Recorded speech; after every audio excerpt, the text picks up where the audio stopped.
Today's recipe is very simple and easy to do, and I really love it. And I'm reminded to make it by my daughter, who called me the other day and said, "Mom, how do you make that cake?" So here you go.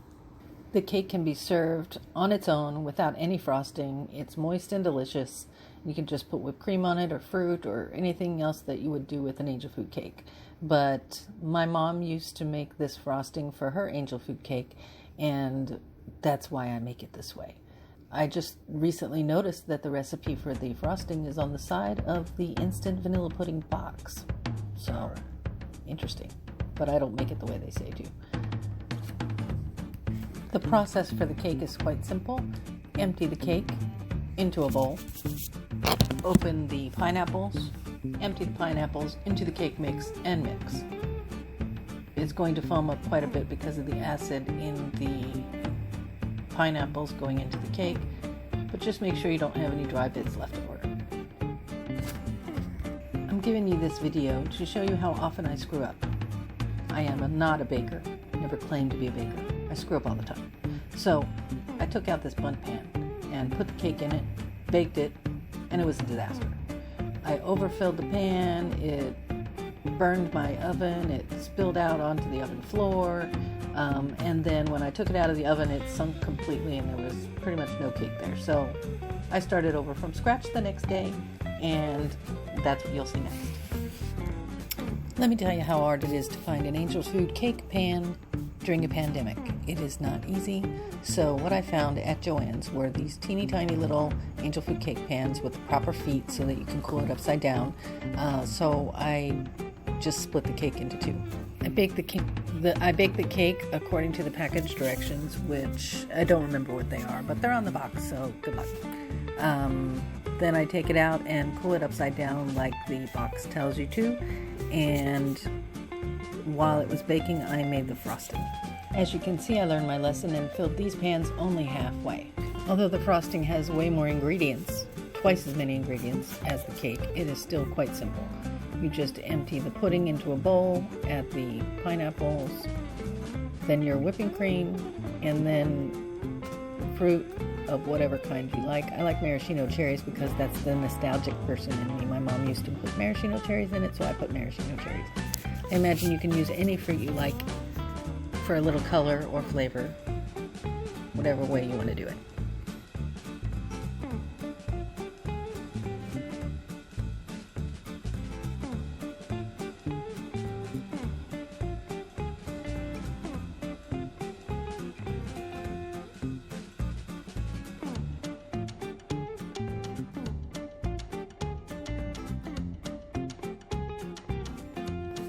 Here's the trick with the whipped cream.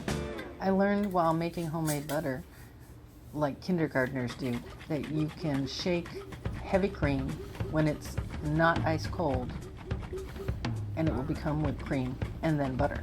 So I decided sometimes when I want whipped cream and I don't want to take out a mixer or a whisk or do any hard labor, that I just take out a jar like this and I shake it until it becomes whipped cream.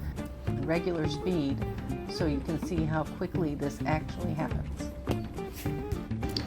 So this is actually real time, as it is happening, me making my whipped cream to put in this frosting.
The recipe calls for 1 cup of Cool Whip, which I equate to 1 cup of whipped cream, which is what I'm putting in here.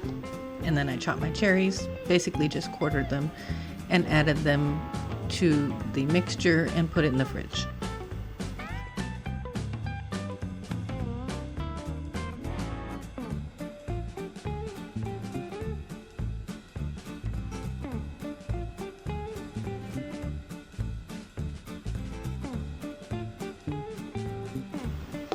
I didn't want too much of the cherry liquid in my frosting and water it down and make it thin so that it wouldn't spread properly, so I leave the cherries in the strainer for just a couple more minutes so that I can get rid of some of that juice.